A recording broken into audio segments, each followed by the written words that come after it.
Yeah,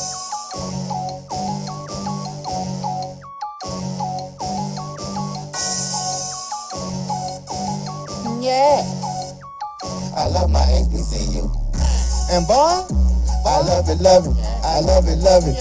I love my HBCU. And man, I hope my team they won.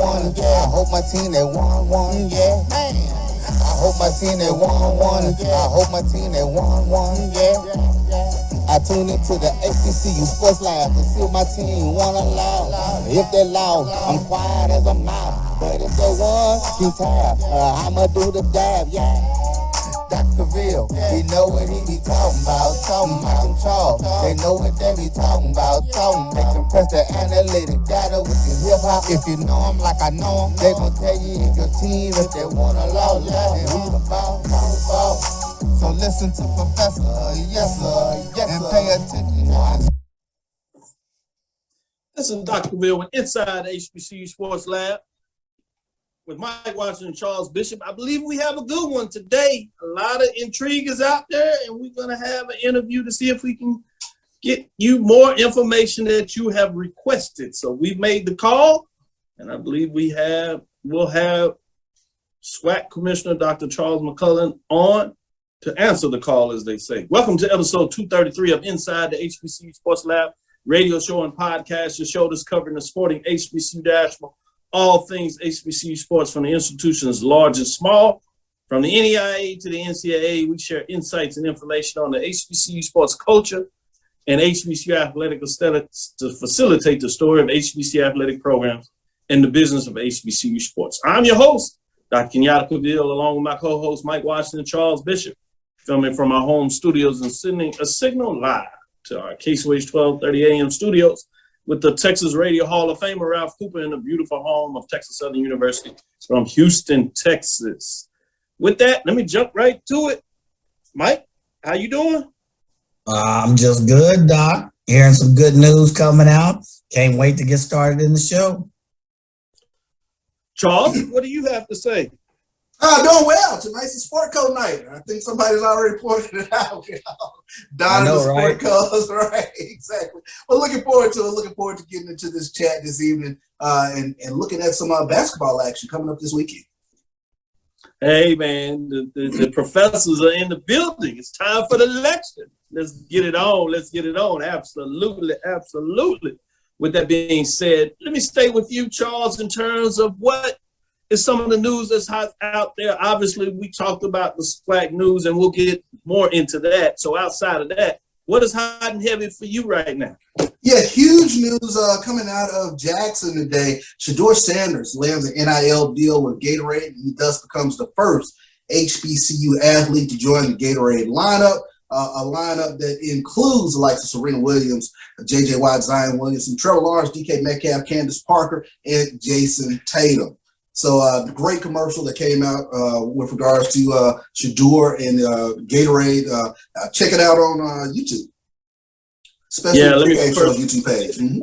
Well deserved, but that's hot, man. And whoever he makes sure put together his commercials, man, they need an award for that alone. They're nice. They are nice, bringing the pure interest in multiple different ways. Let me go to you, Mike, see what's on your mind. 2 words, Miles College. Miles College is in the news for several reasons, couple of reasons. First, on this Wednesday, Sam Shade has been named or selected to take over the reins of the Miles College football program. Shade is the former assistant football coach for the Cleveland Browns, Georgia State, and Sanford. Shade recently served as the head football coach and athletic director for Pinson Valley High School. Shade led the Pinson Valley Indians to a 2026 A state championship. So comes with a good pedigree. So I mentioned Miles. So, let's switch to basketball. And their former men's basketball coach, Roosevelt Sanders, passed away, unfortunately, at the age, or really went home to glory at the ripe old age of 84 years old. He coached the Bears from 1998 to 2006. His official ledger shows I think his record was like 78 and 106, but there were a number of wins. I think 35, 36 taken away because of NCAA penalties against the Miles Athletic Department 5 years after he coached his final game. So it shows a lot, but a truly legendary coach. And I know that the Miles family will definitely remember Coach Sanders. So. Good deal, good deal. Charles, what else do you have? Yeah, let's take a look at Florida A&M. This comes from the Florida A&M athletics, as they were one of the first HBCUs to drop their 2022 football schedule. Let's take a look at it. They start off week 0. They'll have an FBS game against the North Carolina Tar Heels. September 4th, it is the Orange Blossom Classic against Jackson State. Albany State comes to FAMU September 10th. Then they have a SWAC contest against Alabama A&M. Mississippi Valley comes in October 1st. Celebration Bowl champion, they go to South Carolina State October 8th. They go to Grambling October 15th. Homecoming, UAPB comes to Tallahassee. Southern comes to Tallahassee this year, November 5th. Alabama State, November 12th. And then, of course, you close things out November 19th with Bethune-Cookman in the Florida Classic. So nice schedule for Florida A&M. Man, yes, it's getting interesting. We got basketball about to hit the midway mark in the SWAC. You got basketball in the MEAC. You see how it played, SIAC, Gulf Coast Athletic Conference doing their thing, expansion here. Oh, man, it's big out there. And then you sneak in and you're going to start hearing the ping of the bats. When you talk about baseball and softball, it's getting close. A little more track, more outdoor track. It's going to get fresh, hot, and heavy. And then you got spring football as well, which means you're going to have fall football. So it starts to circle around. So you get the football schedules coming out. So people are going to get a little interesting, starting to scratch their head. And then we got the commissioner, Dr. Charles McClelland, putting out this big old surprise to everybody about looking at football next couple of years. So a lot of interest going on. We'll get more onto that. That's just a little tease. We'll get more into that. Mike, what else do you have on your plate? Well, following in line with my good friend, good partner, CB, Grambling State released its official 2022 football schedule. It starts out on September 3rd against Arkansas State, September 10th at Northwestern State in Shreveport. Then they on 17th, they go on the road to Jackson State, to Jackson, Mississippi. Then on September 24th, they will take on Bethune on the road. And then, of course, there's a State Fair Classic on October 1st versus Prairie A&M. And then they move on to face Alabama A&M on the road again. And then for the rest of the month, they have Florida A&M, as CB mentioned, Alcorn State. And then as they move into November, starting the 5th, they have Arkansas Pine Bluff for their homecoming. And then they finish up against Texas Southern and Southern University. So a pretty good schedule lineup for Grambling State in 2022 as Hugh Jackson really takes the reins and is really making an impact on the recruiting scene. Yeah, Hugh Jackson. Yeah. And as he said, signing day is next week. As you kind of chuckle, Charles. What you got in your pocket? What you got in your pocket? Yeah, well, let's stay with Grambling. When we talk about Hugh Jackson, I'm gonna have to make him an honorary member of the Flying Winnelas, the way he got folks flipping over there in Grambling. But let's take a look. Hugh Jackson and Grambling State, they've done it again. They are flipping the SEC transfer that had committed to Southern for the second time in as many weeks. Former LSU linebacker Dante Starks, he announced on Wednesday that he was decommitted from Southern to play for Grambling. So they got another flipper in there, Dante Starks. Interesting. Very interesting. I see.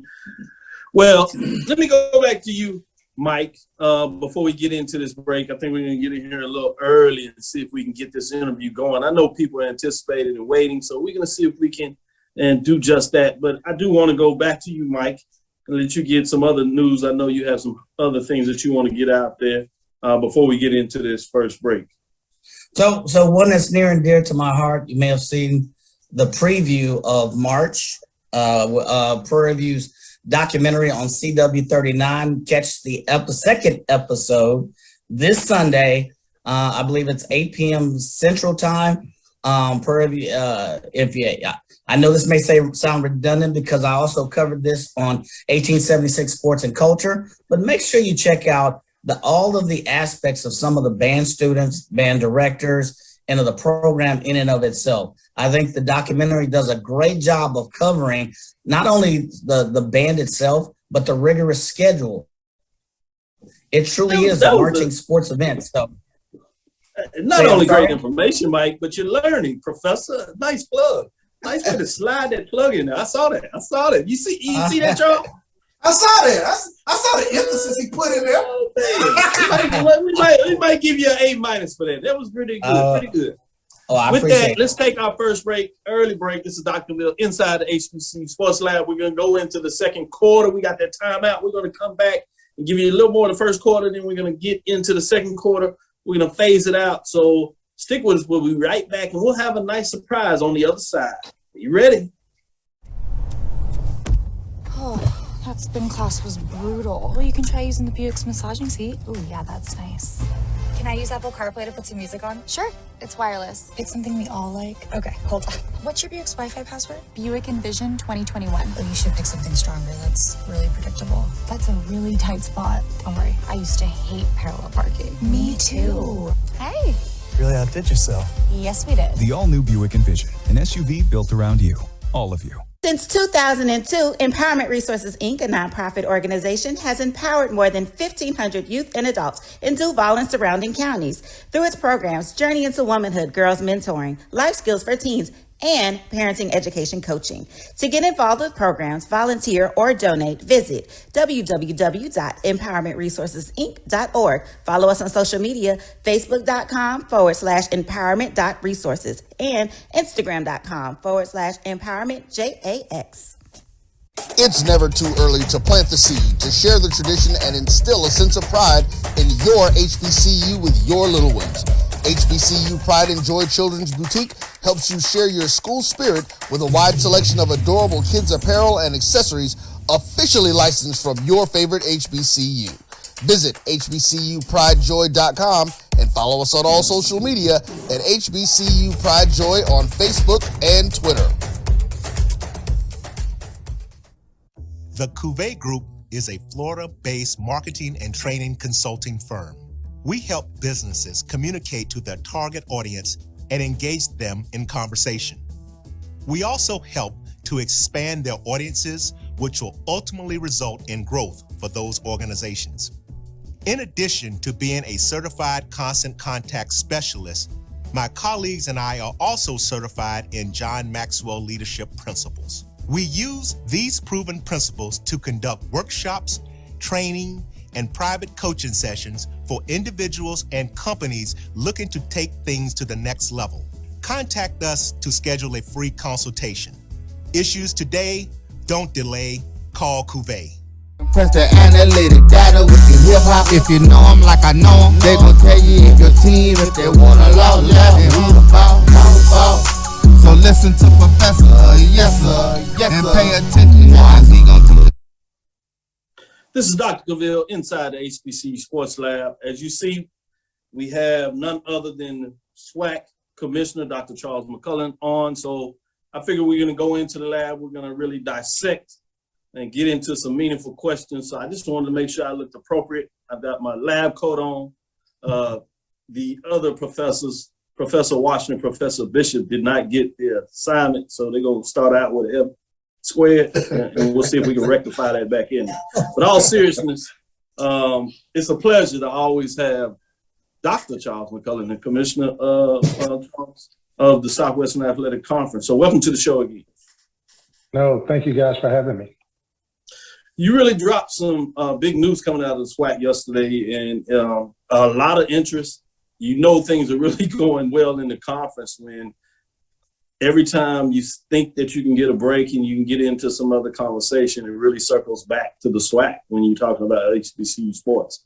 And this time it's based on what is called SWAC Sets to Host a series of football games in Birmingham.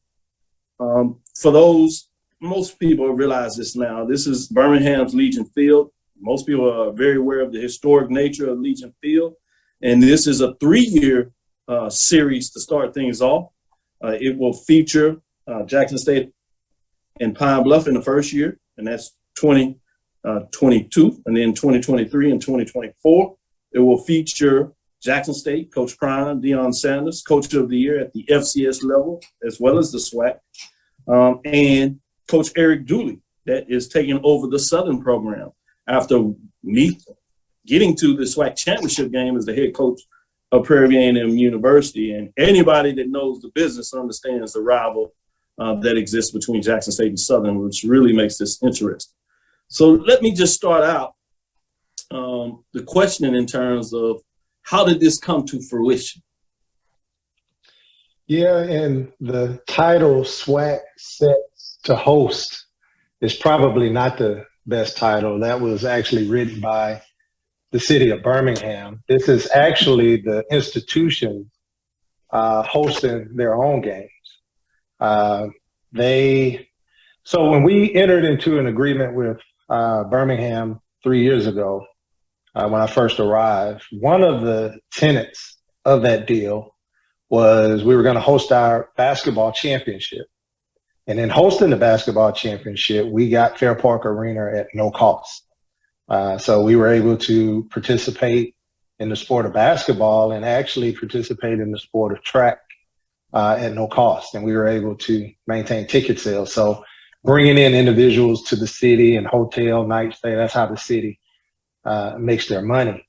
For us, being able to attract and have a solid business model. And I go back, Dr. Cavil, the Southwestern Athletic Conference almost went bankrupt by hosting the SWAC championship at Reliance Stadium and at the Toyota Center. It was not a sustainable model. And if you recall, in 2019, the SWAC championship game was to be at Legion Field, and it was the last year of the SWAC championship. Because of the circumstance, we were able to move it to the home institution. The president saw that it was a money-making venture, and thus we have the games on campus. But the premise of the deal was anywhere that we go, anywhere that we have championships, the cities should invest into the Southwestern Athletic Conference. We should not be paying hundreds of thousands of dollars. And in some instances, when you combine both Reliance Stadium and Toyota Center and all of the expenses that went into the championship, $1 million+ dollars, it almost bankrupted us. But a part of that deal, we said, hey, we know that you have Legion Field. We know that the new stadium, Protective Life, is coming on board. And I think I made a statement on yesterday that Legion Field is run by the city and Protective Life is run by the county. And that's probably 90% true. The city does have investment in Protective Life, but there's a park board that runs Legion Field, and going through the city council, we have the ability to get that stadium. Protective Life Legacy Arena has some county involvement, so it's difficult to get that arena, especially at a discount or even at the rate that we were able to get it now. So what we told the city was, if we can have the facility and be able to generate revenue for the city, will you give us the facilities at no cost? And they ultimately agreed, and that's how the basketball championship ended up in Birmingham. They have the only certified indoor track facility in the region. So, several conferences, I think it's like 12 conferences, will come to Birmingham, where we were normally paying for that. We don't have to pay for that anymore. Significant savings for the conference. So we let our member institutions know that if anybody was interested in controlling their own destiny when it comes to their football games outside of, what they already have in existence, there's opportunity at Birmingham. So you fast forward to Bethune-Cookman, Florida A&M, joining the conference. The membership voted to have and maintain an 8-game conference schedule. So that means you have 6 in the East, 6 in the West. So mathematically, a team or two are going to have to roll off your schedule for 2 years. So in the case of Jackson State, Arkansas, Pine Bluff is not on Jackson's schedule. In the case of Southern in 23 and 24 in Jackson, they were not on the schedule. So this wasn't a situation where SWAC went to these member institutions and said, we are the SWAC office, we can do what we want to do, you're coming to Birmingham and play. That's not what this was at all. The two institutions have the ability to be able to schedule whatever games they want to schedule, play wherever, they want to play. It is my understanding that both Jackson and Southern were having some difficulties in working out scheduling. And I've looked at some of the social media. They said, well, they're playing in Birmingham, they could play at home. That's probably true. But there's more to scheduling than just scheduling. I don't know all of the intricacies because I don't get into member institutions and their ability or inability to schedule games. But keep in mind, when teams roll off, roll on, it's not necessarily the same weekend. It's not necessarily the same time frame in the schedule. When we put this schedule together, there were several schools that had game guarantees and other games already scheduled all the way out to 2026. So part of the issue that we had was putting teams together. So again, there are a lot of issues that could have occurred that would have created some scheduling issues. I know that that's a pretty difficult concept for a lot of people to understand, but I can give you one example. I don't know if this is the case or not. I haven't talked to Southern, haven't talked to Jackson, but one common scenario that we ran into when we looked at our schedules and who played and who rolled off is somebody going to each other 2 times in a row. This was a really big issue in the previous schedule. If you looked at the previous schedule, Texas Southern and Pine Bluff was scheduled where Texas Southern had to kind of bite the bullet in order for the schedule to be whole and go to Pine Bluff 2 years in a row. They would have gotten 2 years of return games on the back end of the schedule, but in order to make it fit, they had to do that. If Texas Southern did not agree to do that, we would not have been able to schedule that game, right? So there's a lot of intricacies in schedule. It could have been the athletic director said, hey, I want to play first, or I want to play last, and having those issues worked out. I don't know what the issues are. I guess my point is there are a lot of things that go into scheduling. The conference office didn't go and say, hey, what's all of the issues? But the 2 schools came and said, hey, we want to play this game. To us, we have some issues. Is the deal with Birmingham still viable and on the table? And the answer was absolutely yes. So we went to the city and said, hey, we have institutions that are interested. What can you do? Ultimately, when they released it, they released it at $200,000 for the first year, $300,000 for the next 2 years. But the key to all of this, in my opinion, is that you have a facility that you don't pay rent, you don't pay light, you don't pay cable, you don't pay all of the expenses that it takes to put on a football game at home. You get to keep 100% of the ticket sales, and because the SWAC is able to be involved, we can bring now some of our major corporate sponsors. I give one example. SWAC is a Pepsi entity. Southern University at Baton Rouge is a Coke entity. We could not bring Pepsi money to that football game. If this game is played at a central location, we now can bring Pepsi money to that entity. And there are a lot of crossover sponsors that we don't interfere with localized sponsorships. Everybody have car dealerships, right? GM is a major sponsor of ours now. GM can be a part of that game. So that's what we were saying with, with the money that the city put in, with the ability for the schools to keep 100% of the ticket revenue and our ability to be able to generate sponsorships, it was going to be a win-win for both schools. But I wanted to be absolutely clear. This is not a SWAC game.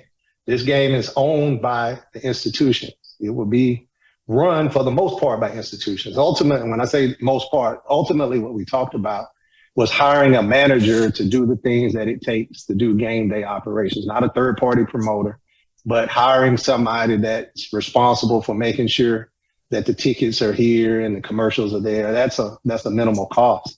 But that's going to be controlled by the schools. It's not going to be controlled by the conference. And 100% of that revenue will go back to both institutions. So, we reported that, this is a large payday for the member institutions for a game that ultimately rolled off the schedule that both institutions wanted to play, was looking for an opportunity to come to some middle ground. And that's ultimately how these games became to fruition. But I would say, and I know that was a long explanation, what we tried to do in the conference office was create an opportunity that had never been created before.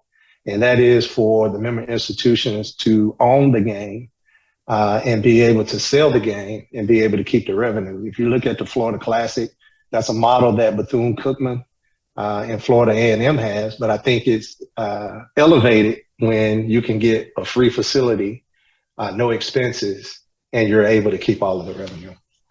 Yeah, similar to what you see with the Magic City Classic. I wanted to level set a little bit before I pass opportunity to give both Charles and Mike a chance to ask a question. And one of the things first is the scheduling thing that you talked about, the 8-game format. It's my understanding, correct me if I'm wrong, that many of us heard, and it was very open in terms of the decision of what the division would look like. And part of that was also about understanding how you could put together a schedule. And there was a question in terms of looking at various formats, anything that included a 7-game schedule up to a 9-game schedule. And Correct. The member institutions decided on what they thought was best, and then the conference actualized it in terms of moving forward. So that's one part, just to verify that's correct. The second part that I thought was important, I wanted to get on the table, and you said a lot there, but I think it's important, at least for me, that I want to understand in terms of what is operating costs. A lot of people don't quite understand that. And I like to use the term game day operating cost. What is that compass? And you don't necessarily have to go to everything that's involved in it, but at least what is that type of cost? And go back between what you said is like $100,000 to rent out and all the costs associated with policing, security, and all those things in terms of events such as a large facility at that time, Reliant NRG, can be up to 90, 100K type thing, renting out the basketball arena, 75, 100K on those things. But generally speaking, what is the operating cost maybe on campus for most institutions to putting a large scale event in terms like a championship game? Yeah, that's a good question. I heard somebody say, hey, if you were going to move it, go to Jerry's World. We could if we could afford the $2 million worth of rent to go to Jerry's World. We could if we could afford, the Superdome. We could if we could afford NRG. The NRG rate, Kenyatta, when we were operating out of the NRG, it was somewhere in the $600,000 range, right? So this is a model where we're trying to make money, not necessarily. We want to put money back into the member institutions. But when you start talking about operations on campus, no, you don't pay stadium rent, but you have to pay police. You have to pay light. You have to buy toilet tissue. You got to buy hand sanitizer. You have to pay for the clock operator. You have to pay for the officials. You have to pay for the people to paint the lines. I mean, it goes on and on. One of the bigger expenses that we found when we actually rented out Mississippi Veterans Memorial Stadium was how much it cost to collect the trash and dump the trash, right? You're talking tens of thousands of dollars. When we had the field painted for the championship game, Jackson was there. We had to pay for that paint. We had to buy the stencil for Prairie View. That was a $20,000 expense just to put the stencil down and the paint and the things that needed just to put those things down. So, I mean, the operational costs vary, but if you're talking the more people, the more operational costs there are. So each institution has a varying cost, but it's not cheap. It's not cheap at all. Thank you. Great point. Charles, go ahead. Yeah, I think the $1 million question that I wanted to ask Dr. McClelland, obviously Birmingham put together a tremendous financial incentive package, but is this a model that other cities can replicate in terms of what Birmingham did? Charles, that's a good question, and one that I think the message that we're trying to send. I talked about this. I think I talked about it on your show a couple of years ago. We know what our worth is now. I mean, we're looking at the television numbers. We're looking at the attendance numbers. And I think, this is an opportunity for us to set a precedent of our brand. And we know now what we can generate on our own. So if somebody else, even if it's a third party promoter, wants to come in and get these teams, we know what that dollar amount is now. We actually have data to show what we can generate. So, our teams want to play in classic games. They want to go out, but, what's the dollar amount? A lot of what we talked about within our league, two teams are negotiating against the same Power 5 institution for two different guarantees, right? And nobody is really talking. What we're trying to do is synergize that. But at the same time, there are two things as commissioner that I really would not want. I don't want you to have to go play a Power 5 school and get beat up. At the same time, I don't want you to go play, I don't want to offend anybody, so I won't say, the little children of, North Houston to get games in either. If we had a model that Florida A&M followed, and that was legitimate Division I games. They didn't win SWAC, they got into the FCS playoffs. And that strengthens FAMU, that strengthens our league, and that strengthens our brand, and that actually strengthens how much these schools can go out and generate. My responsibility as commissioner, Charles, is when the schools come to me and say, hey, commissioner, we would like for you to do X. It's my responsibility to go out and do X and execute that for the schools. But at the same time, setting the trend and the precedent of this is what it's going to cost to be able to go get institutions within the Southwestern Athletic Conference. No longer are we going to go and take less than what we're worth. Mm-hmm. Totally understandable. With that, let Mike jump in here and ask a follow-up question. Thank you, Dr. Cavil. And how you doing, Dr. McClelland? Doing fine, Mike. All right. Quick question. Can you quantify at least high level, what some of the tangible and non-tangible earning potential is, not only for the SWAC? We know it's going to benefit some of those schools that participate, but also for the city. You've seen some comments that, the city of Birmingham is going to lose out.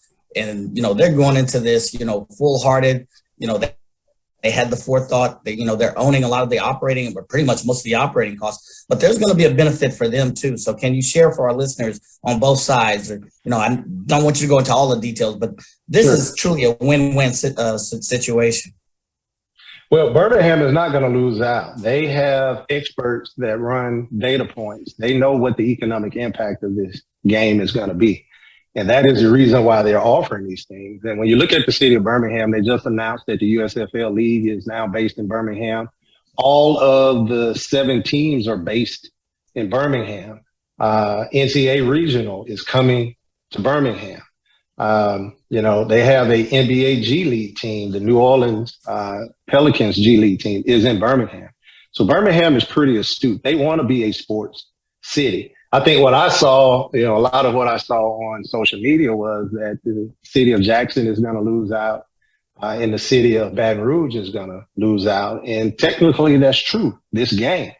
If that game was played in both of those cities would get the revenue. But I think that's ultimately what Birmingham said. We have to put a package together to be able to lure some of these games to Birmingham. And that's what they did. I think if these schools can walk away with the type of resources that we're talking about, if you have $1 million football game every time you step on the field, a lot of these problems that these schools are talking about will be gone. Coach Prime had to go out and basically hustle up the money for new turf, right? You create your right opportunities, you can get new turfs every time you play a football game. Again, I heard some of the social media chatter. I understand and, wholeheartedly understand the Southern Jackson matchup.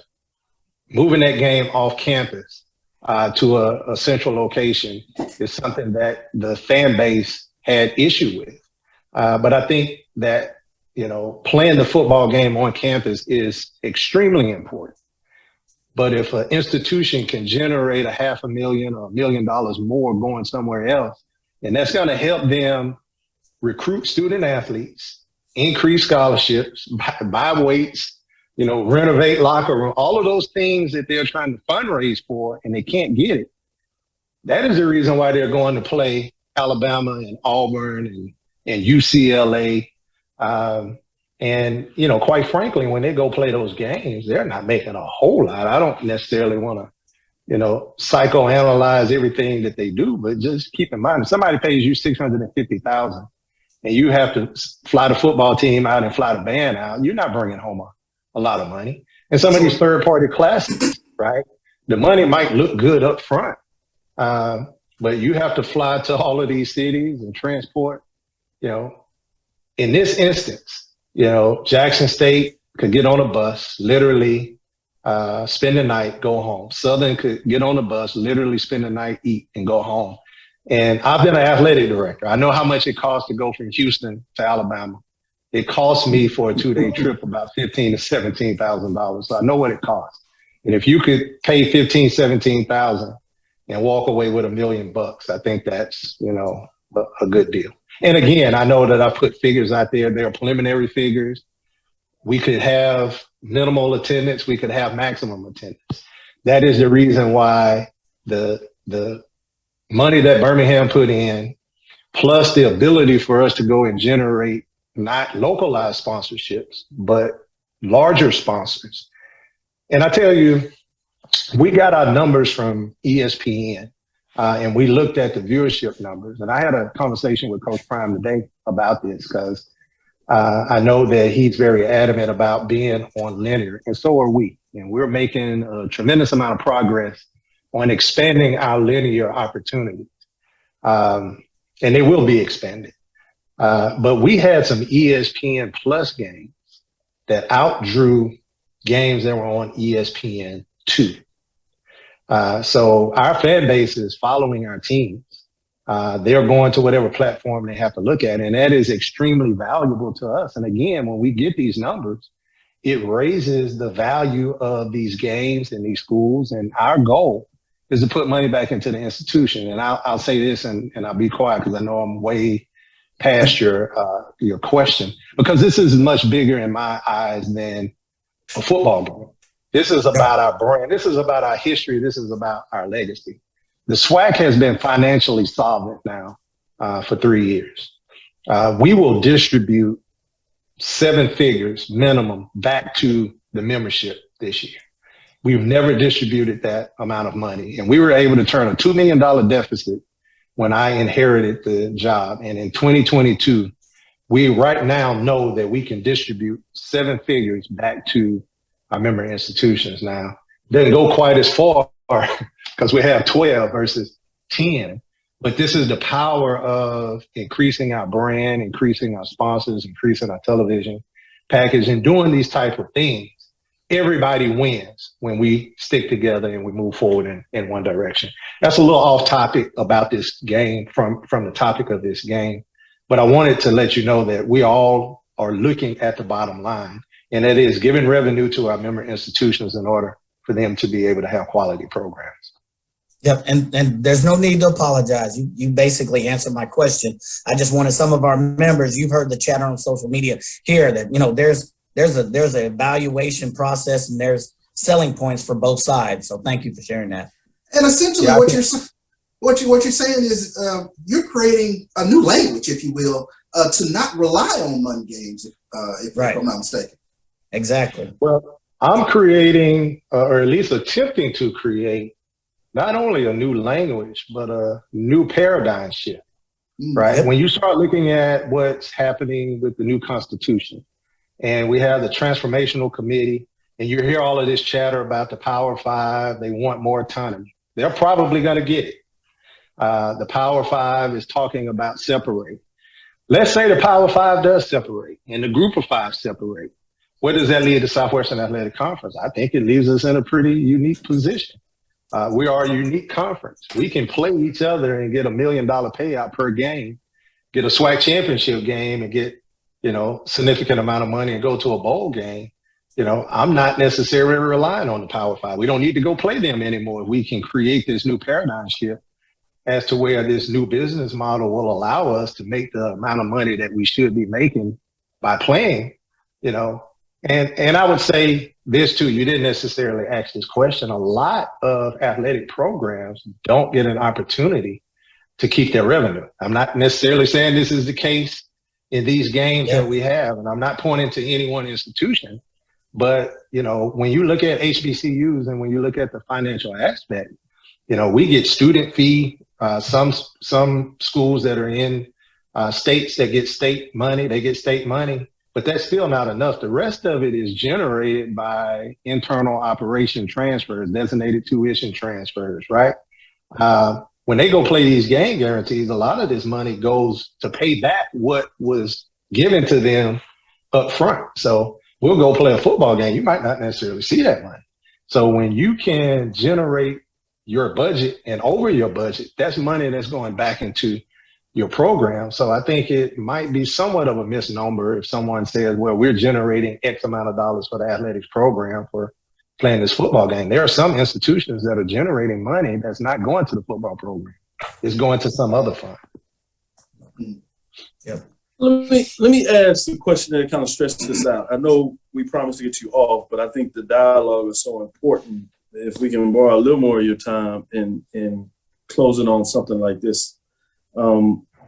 Is there a chance that this will be extended past the 3 years?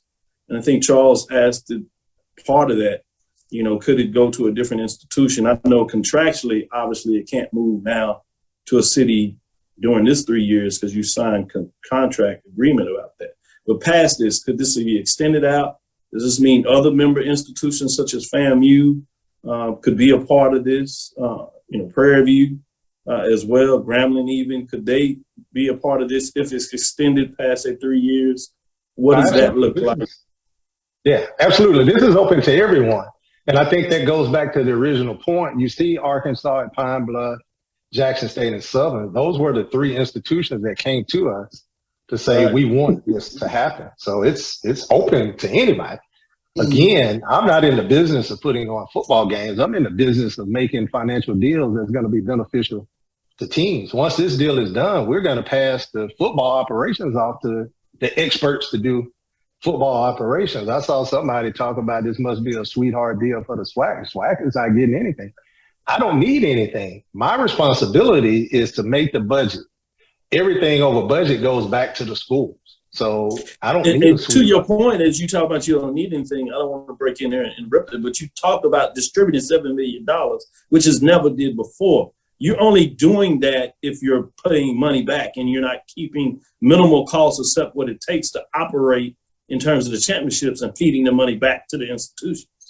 That's true, but I don't want you to get me in trouble. If I said 7, I meant 7 figures, which is $1 million. So I want to be clear on what you 7 figures, $1 million that you're distributing back. I thought you said 7 million. No,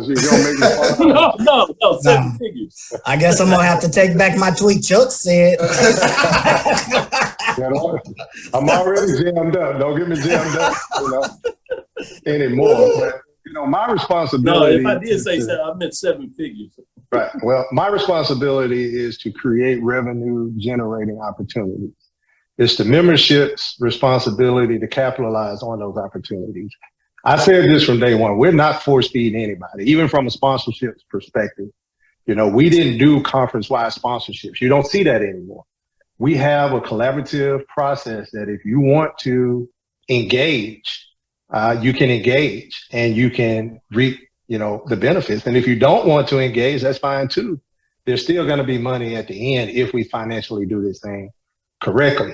My main point is we are blazing new paths, right? We are creating a new paradigm as to how individuals look at and treat the Southwestern Athletic Conference. We know what our value is. We know what our worth is. And people might have thought those were just words 3 years ago, but it's manifesting itself. We're not doing the same things today that we did yesterday. And to answer your question, I don't know what this game will be worth 3 years from now.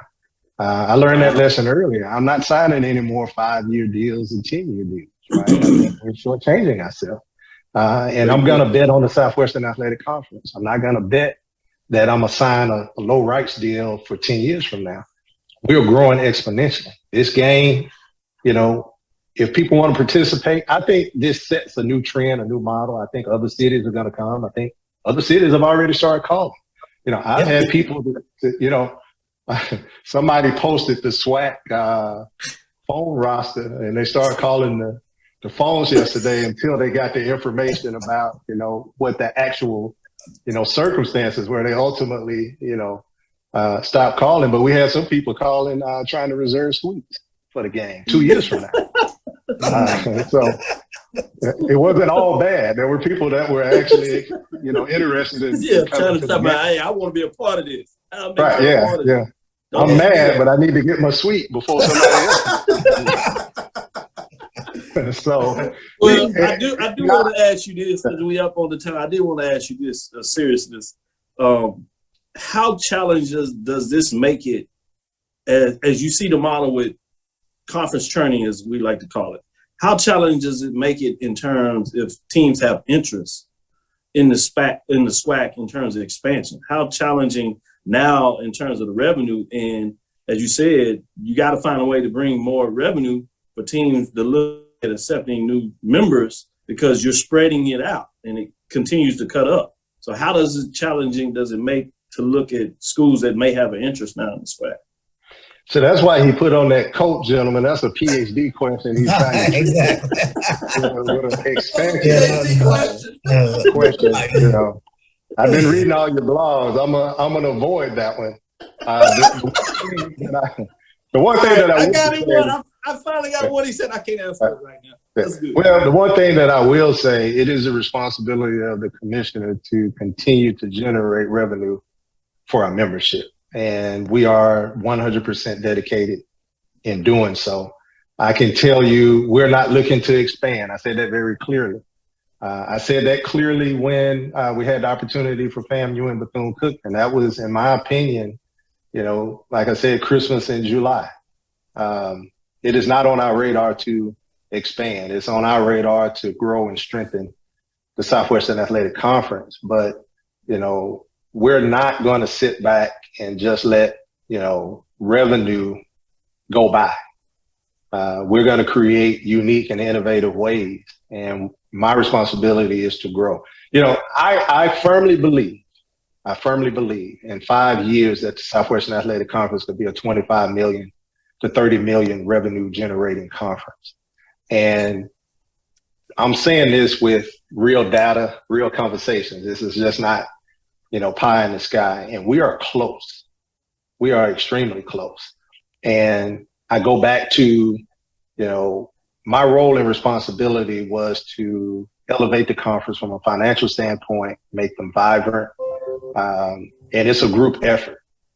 I'm just one person in this 12 institution process, and the presidents, the ADs, the SWAs. And I know a lot of people always say that, and you could say, yeah, that's just regular talk. No, it is significant. We have some outstanding leaders, and we could not be moving forward if we did not move forward together. And the future is extremely bright for the Southwestern Athletic Conference. So bright that we have cities that are coming in saying, we want your product. We're going to pay you cash. We're going to waive the fee. We're going to let you keep all of the ticket revenue. And we're betting on that you bring enough revenue to the city where not only it's going to be beneficial to you, it's going to be beneficial to us.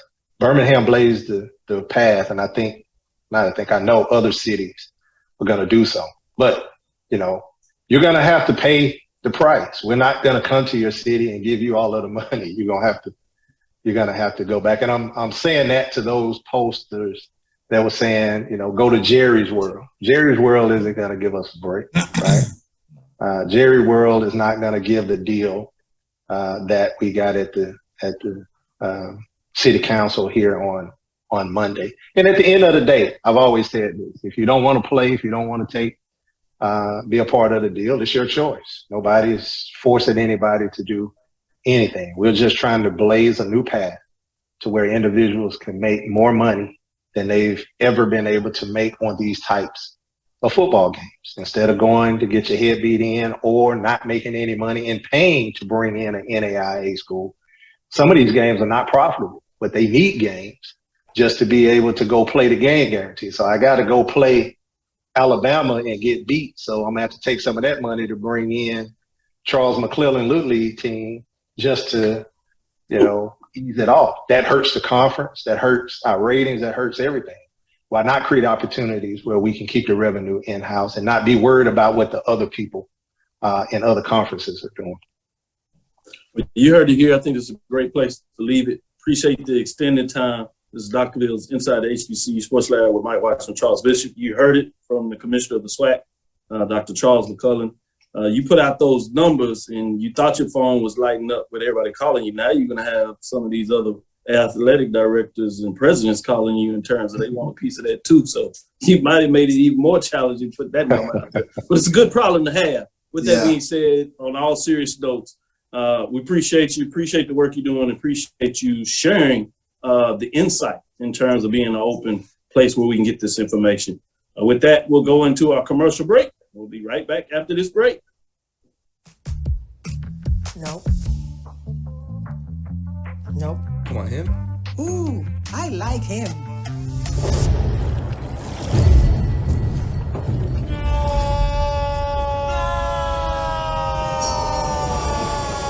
Quick, the quicker picker-upper. Bounty picks up messes quicker, and each sheet is 2 times more absorbent, so you can use less. He's an 8. He's a 9. Bounty, the quicker picker-upper. Supermarket sushi, really? No. Wait, Troy, you work here? I'm never not working. Like Head & Shoulders Scalp Shield technology, up to 100% dandruff protection, even between washes. Never not working, huh?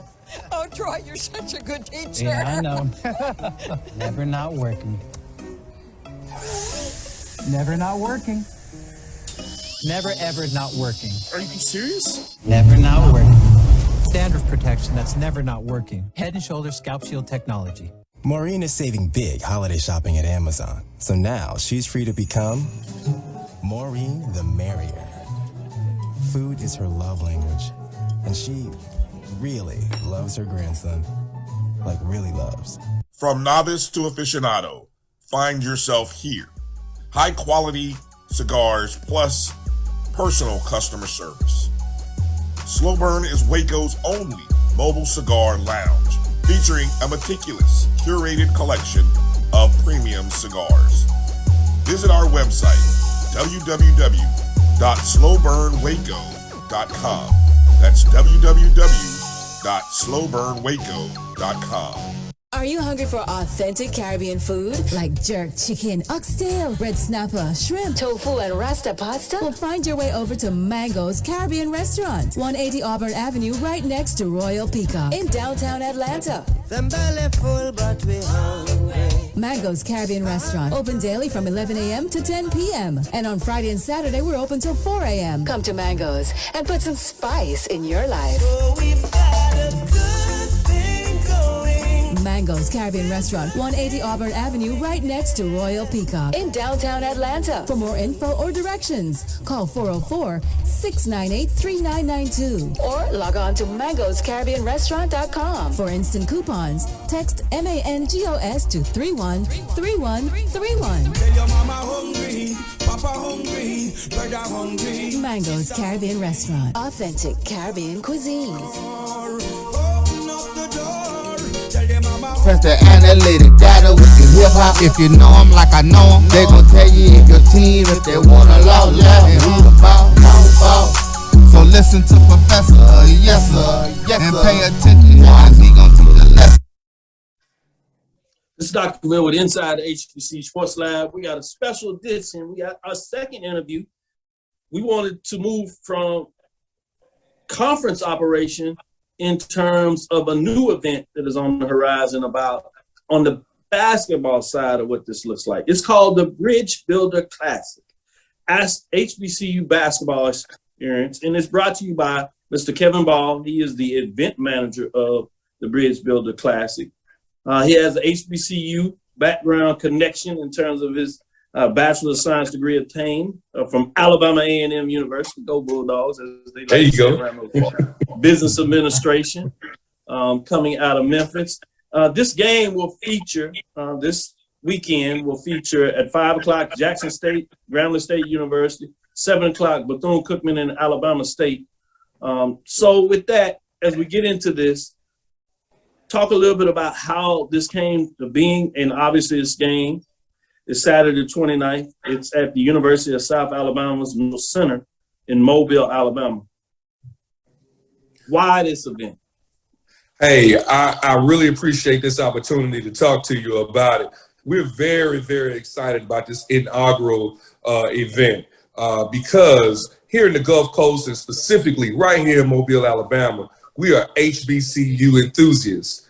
So one of the things that we wanted to do was create something that right now does not necessarily exist, where we wanted to bring a tournament style game environment that featured SWAC basketball. So what we did was we reached out and we were successful in getting Jackson State versus Grambling and Alabama State versus Bethune-Cookman all to play on the same day, on the same court, same gym, to expose this Mobile County, this Gulf Coast region to quality HBCU basketball play. Now, what I would like to share with you, what makes this event so unique is that we're bridging the gap. What we wanted to do was expose all of the local high school students to the HBCU culture.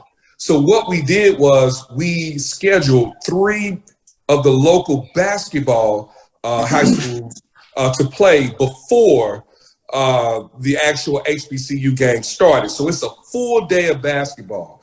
We have 2 high schools coming from Montgomery to play against teams right here in Mobile. So the first game begins at 10. This next game begins at 12. Then the next one is at 2 o'clock. Here's the key. We wanted to create a platform and a stage to where these players, it is not every day they get a chance to play on a collegiate floor, such as the Mitchell Center. So this is a big deal.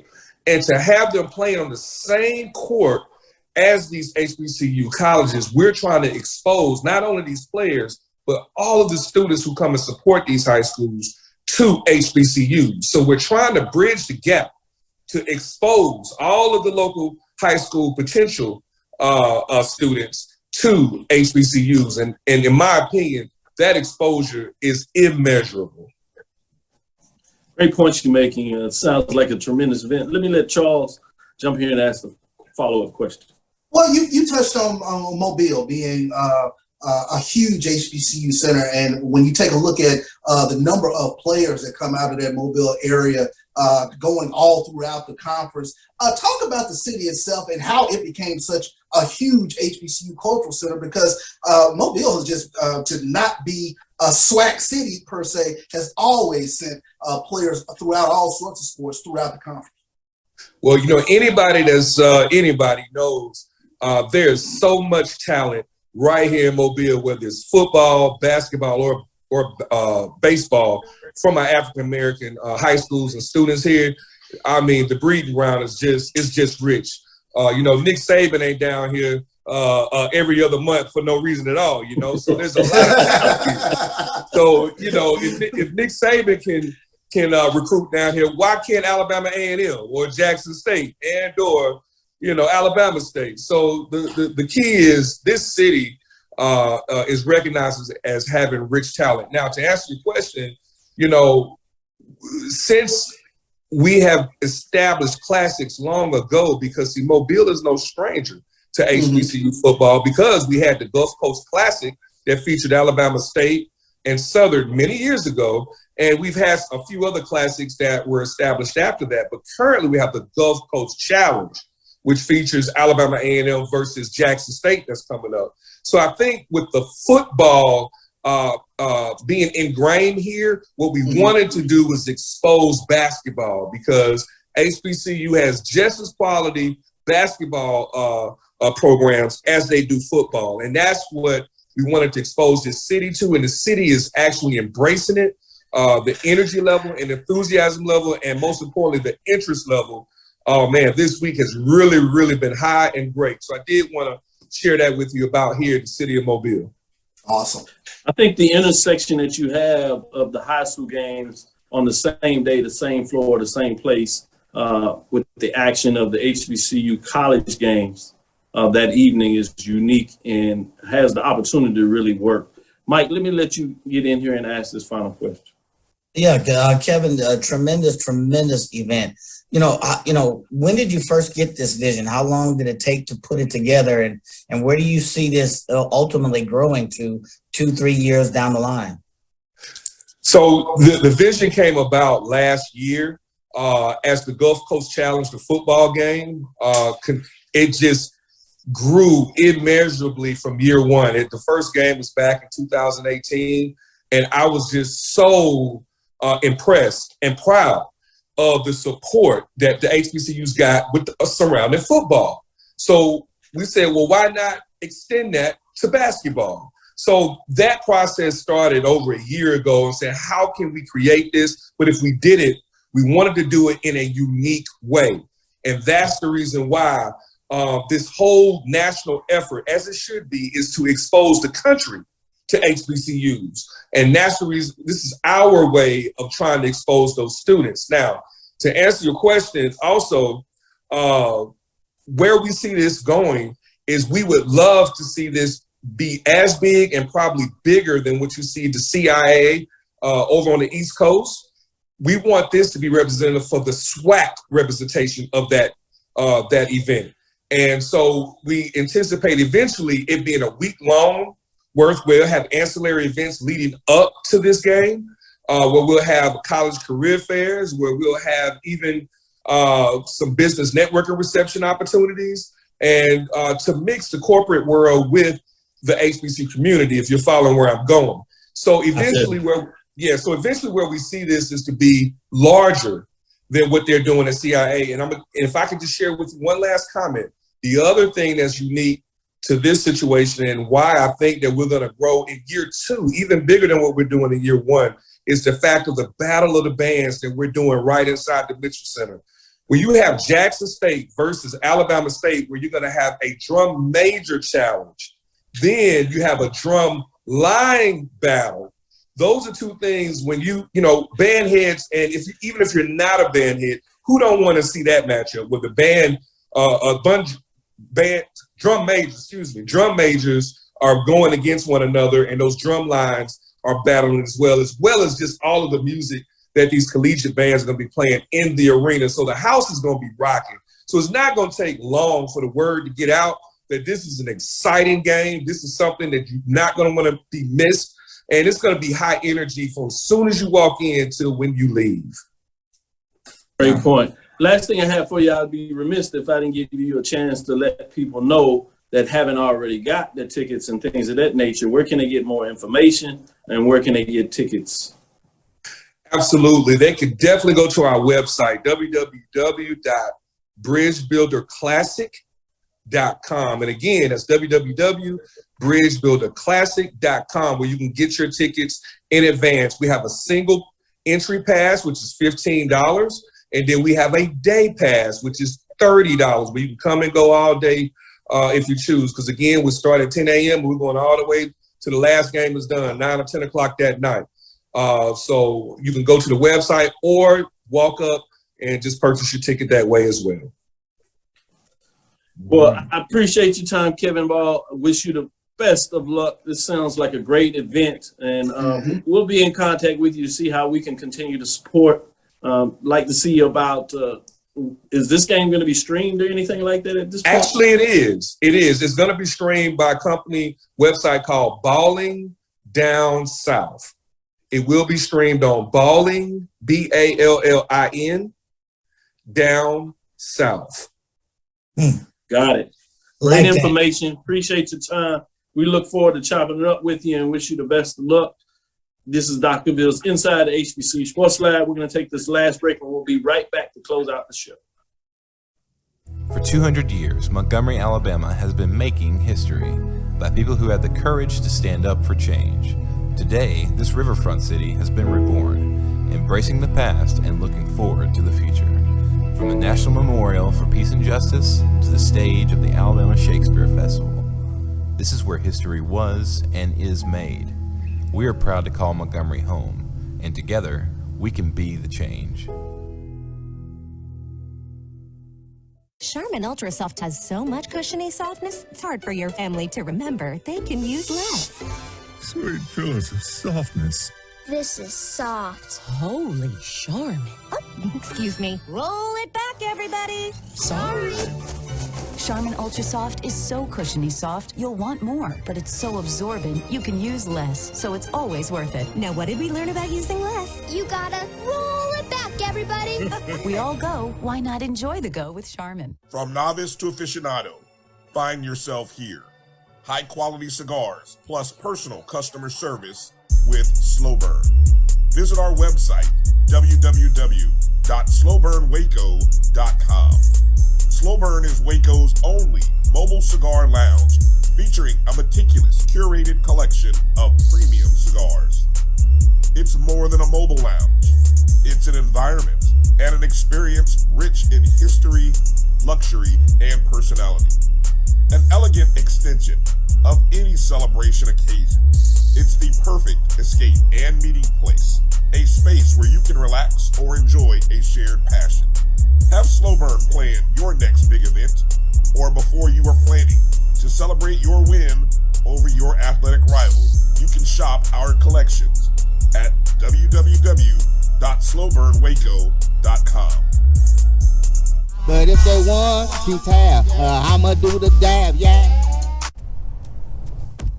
Oh, that spin class was brutal. Well, you can try using the Buick's massaging seat. Ooh, yeah, that's nice. Can I use Apple CarPlay to put some music on? Sure, it's wireless. Pick something we all like. Okay, hold on. What's your Buick's Wi-Fi password? Buick Envision 2021. Oh, you should pick something stronger. That's really predictable. That's a really tight spot. Don't worry, I used to hate parallel parking. Me too. Hey. Really outdid yourself. Yes, we did. The all-new Buick Envision, an SUV built around you, all of you. Since 2000. Touch the analytic data with the hip hop. If you know them like I know them, they gon' tell you if your team, if they want a law left, and who the ball, So listen to Professor, yes sir, and pay attention, cause he gon' teach a lesson. This is Dr. Cavil inside the HBCU Sports Lab. We're going to give a close, but I'd be remiss if we didn't give some of the basketball games to keep your eyes on. Obviously, we broke down and told you about the games the previous weekend. We'll come back on Tuesday and give you that information.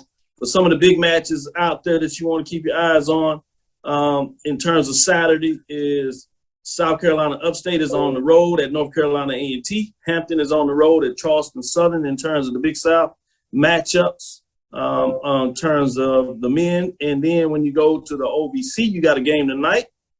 Tennessee State women, they should be playing now, but you have to they're actually up 59-51 on SIU atmosphere, third quarter. Good one. And that means the men will play SIU at that game 30 minutes after. That's on ESPN Plus, about 7:30. And then you got Saturday, you got Tennessee State at Eastern Illinois matchups. Getting us in terms of the MEAC, talk about some of these matchups to keep your eyes on. In terms of what's going on, Norfolk State is at South Carolina State. Norfolk State has won their 5 straight. South Carolina State 3 straight. Should be interesting to see, can South Carolina State shock the world as they did in the football season.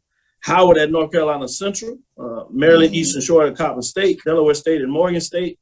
And obviously it flips on Monday with Howard at South Carolina State, Morgan State at Maryland Eastern Shore, Coppin State at Delaware State, and Norfolk State at North Carolina Central.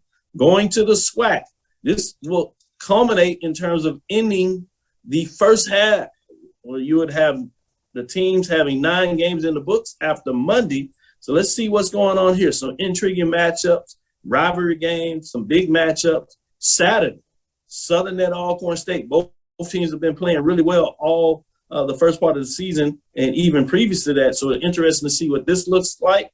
And then you have Arkansas Pine Bluff at Mississippi Valley, another rivalry game.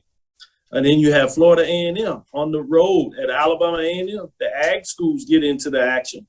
Grambling State at Jackson State, obviously a big rivalry on the football. They get it done in basketball as well. Should be interesting to see what goes on here. Texas Southern at Prairie. Well, we know what that means in terms of the Battle of Texas.